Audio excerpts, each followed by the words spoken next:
नमस्कार, तुम्ही पाहत आहात मराठी भूमी.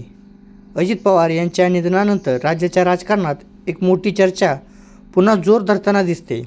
ती म्हणजे राष्ट्रवादी काँग्रेसच्या 2 गटात संभाव्य विलीनीकरणाची. मात्र आता या चर्चेला वेगळं वळण आलं आहे. शरद पवार गटाने सध्या वेट अँड वॉचची भूमिका घेतल्याचं चित्र समोर येत आहे. नेमकं प्रकरण काय?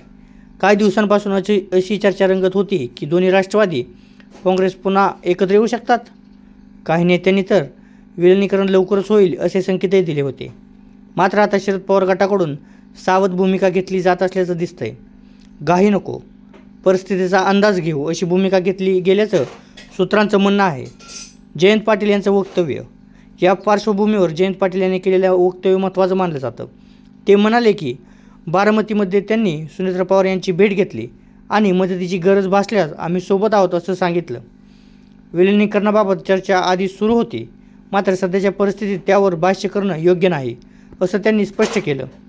तसंच त्यांनी हेही सांगितलं की पक्षाचं नेतृत्व शरद पवार यांच्या हातात आहे आणि पुढेही तसंच राहील. दुसऱ्या गटातील वेगळी भूमिका. तर दुसरीकडे अजित पवार गटातील काही नेते मात्र विलिनीकरणाच्या बाजूने खुलेपणाने बोलताना दिसत आहेत.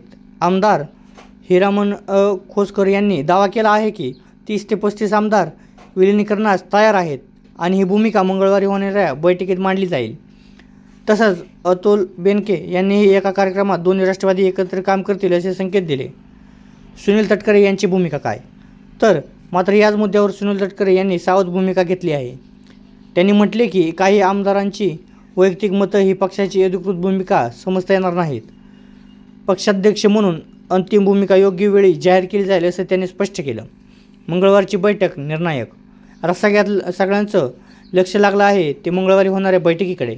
खरं 70% आमदार विलिनीकरणाच्या बाजूने उभे राहतील का, की पक्ष पातळीवर वेगळीच रणनीती आखली जाईल? या बैठकीत पुढील राजकीय दिशा ठरण्याची शक्यता आहे. राजकीय गणित काय सांगतं? राजकारणात निर्णय भावनेवर